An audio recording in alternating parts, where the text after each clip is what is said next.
Hello everybody, and thank you for tuning in to the Liberty Report. With me today is Daniel McAdams, and Daniel, it's good to see you. Happy Monday, Dr. Paul. Very nice. Well, we want to talk a little bit more about the bill that we have visited about before, and that's of course the big Omnibus bill, the atrocious spending of over $1 trillion and 2,000 pages.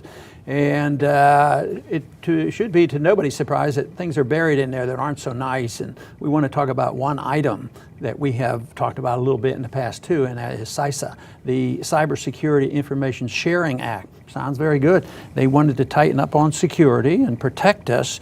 The only problem with this, it's tightening up security. They're worrying about security at the same time they are destroying privacy and liberty. So that's that old trade-off that they think is necessary, which I obviously think should never occur.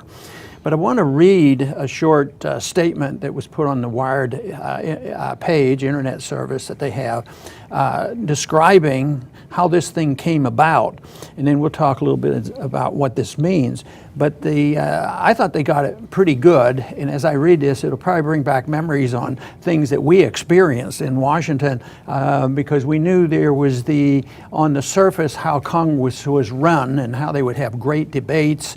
And then all of a sudden, things would slip into a bill, and should be to nobody's surprise. But this is how they analyze this from Wired. In the late night session of Congress, the House Speaker, Paul Ryan, announced a new version of the Omnibus bill, a massive piece of legislation that deals with much of the federal government's funding. It now includes a version of CISA as well. Lumping CISA in with the Omnibus bill further reduces any chance for debate over the surveillance-friendly provisions or a White House veto. And the latest version actually chips away even further at the remaining personal information protections that privacy advocates had fought for in the version that the Senate passed. Does that bring back any memories on how Washington works? Yeah, you were talking a little bit earlier about how this works, and I think maybe you could explain it, because I think a lot of people don't understand how these things get snuck in, and it really is very interesting. I worked on the assumption that everything you hear about in any major debate on the House floor or in committee has no meaning. It's always a distraction, and it can be very robust and on each side. For instance, on this, there was a lot of robust discussion, and the people spoke out, and most of the time it was stopped, or they would have passed it in the open. So they had to have a mechanism. So the Omnibus bill is the mechanism, because everybody's anxious to get it passed. They finally talked the new administration of the House that no shutdown, it's bad politics to shut down the government and cut spending. So we had to get it through, and therefore they go ahead and they stick this on. You say, well, how do they do this? I mean, they passed the bill, how can they take it and stick it on? And they do it in a way that is very sneaky and wrong, and is just the reason why people get so disgusted with Washington. So this is one of the first big act of the new House leadership, and what they have is a process called the Manager's Amendment. The Manager's Amendment means that if you have a bill that goes through the House, and it has to, through committee, it goes to the Rules Committee, and it tells you what the specific rules are on that day for that bill. And let's say that 80% of it is okay, 20% they don't like, and they want to put a bunch of substitutes in for it. Well, they don't have to have a vote for it. They have one single amendment. They call it the Manager's Amendment. It's the chairman of the Rules Committee that can stick it in, and to bring the bill even up. It's totally changed from the original bill, and the Rules Committee it's always said to be a powerful committee. And when you think about it, it could be one of the most powerful, because they have to deal with every piece of legislation, and they bring this up. And of course, how do you become chairman of the Rules Committee? You got to be part of the establishment. You're appointed by the Speaker, and the Speaker, nobody's in leadership that doesn't endorse generally the establishment point of view, Republicans or Democrats, and that's why policies never change, and that's why you see finally, even though they're at loggerheads a lot of times, when push comes to shove, the Republicans and the Democrats, lo and behold, spend this money and it's stick on the worst thing, more money, more debt for the people, at the same time, less liberty. I remember it often in the Foreign Affairs Committee. You know, you would have a debate, you would have a hearing in the committee, you would have a markup, you would have a discussion of a bill, and then happened a lot with Hyde and Lantos. Then they would get together and make their manager's amendment, would change everything else that was agreed in the committee, and then it would go to the floor with a completely changed bill. So it was just no point in the process at all. And I think your important point there is the ranking member and the chairman, Republican Democrats, get together because they don't want, they can pretend, but ultimately they're on the same side of these issues, whether it's monetary issues, spending issues. You see, there was no real resistance to the spending. Matter of fact, it was made much worse because they got rid of sequestration. And I'm still very much impressed, amazed. They didn't talk about security. They didn't talk about liberty, and they didn't bring up the subject of increasing the money, for the military. And of course, we have to rebuild the military. We just have, we're only equal to most of the other countries of the world, and we have to rebuild our military. It's all these shenanigans. Fortunately, more Americans are waking up, but sometimes they seek resolutions in the wrong places. I think in some ways this CISA is more insidious even than the Patriot Act, because as distasteful as it is to have the NSA, as outrageous as it is to have the NSA spying on you, this is worse because, in my opinion, because it turns private corporations and privately held businesses into intelligence agents for the government.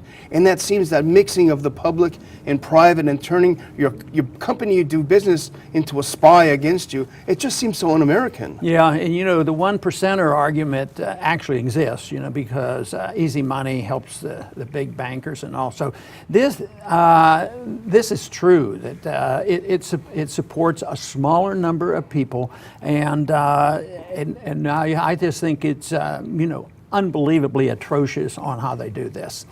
Yeah, you can't have a private relationship with a business because that business is spying on you. I think it's not a stretch to say this is a very significant move, as so many other moves have been made, moving toward a fascist government. To be polite, you call it corporatism and welfare for the rich and these things. But when you keep getting closer and closer, now there was and one of the reasons why I suspect this, I don't know if it's true, is that a lot of these companies, Facebook and others, were strongly opposed to this. And then there was maneuvering and manipulation. All of a sudden, they supported it more so behind the scenes than we realized. But one thing they always ask for, and when governments and big business deal with each other, whether it's in the medical or whatever, they release them from liability. Because, in a private in the private sector, in a free country, if you give me your personal information, I just can't give it to anybody. That's a liability. But here, giving away this information to the government, all of a sudden it becomes legal. That's their sense of morality.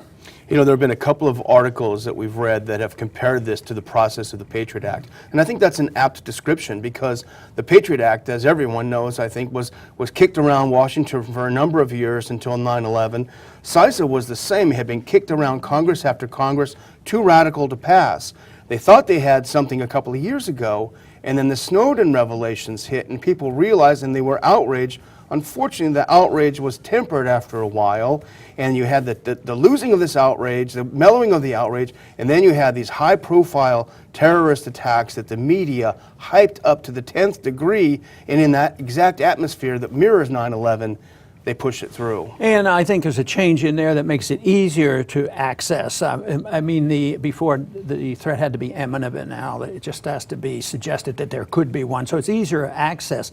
But up until now, which wasn't a good idea, but Homeland Security would get the information and say, no, it's going to be easier now to take this information that the private corporations have and give it directly to law enforcement agencies. They might realize that there's a bureaucracy there and it doesn't work. But do you have any other thoughts on why they might have changed that? Because why would that be necessary other than maybe the bureaucracy? It's a good question. I think Homeland Security was, from what I've read, was slightly reticent about this massive collection because they thought it might clog the works a little bit, you know. But think about this: if you have if say you're living in some town, you're on Facebook, there's a local law enforcement, and say they're not corrupt, but they're not polite or something, they've done something that you don't like, and you post on Facebook the local cops are bad guys or something, you know, you could really open yourself up to a lot of problems, you know, with this information.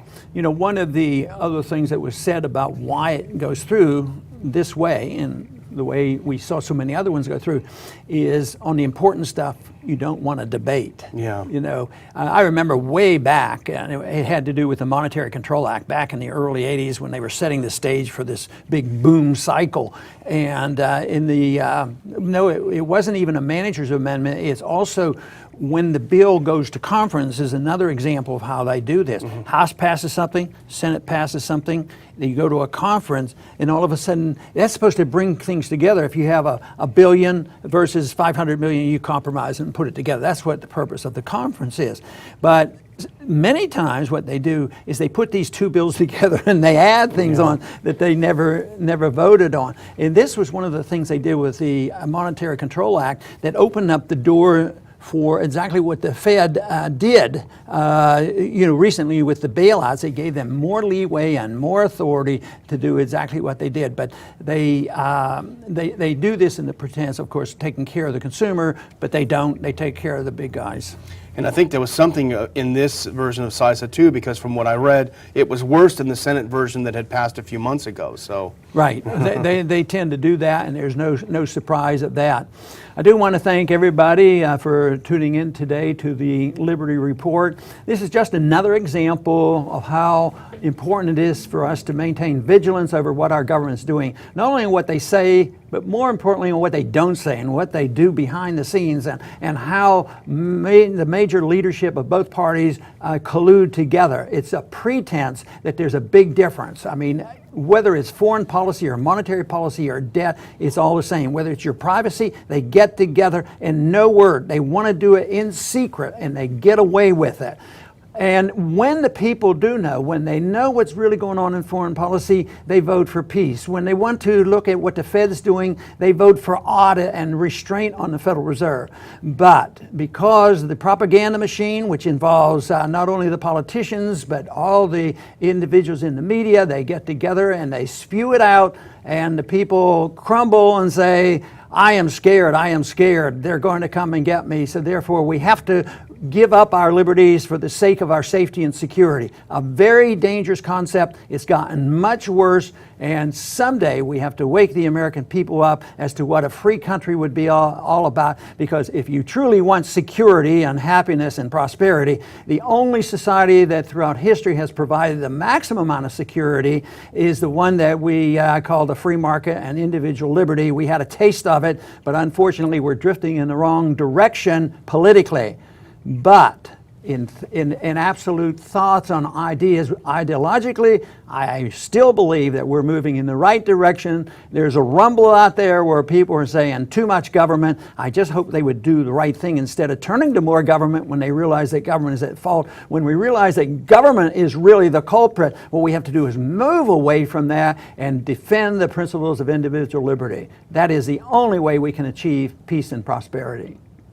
I want to thank everybody for tuning in today to the Liberty Report, and please come back soon.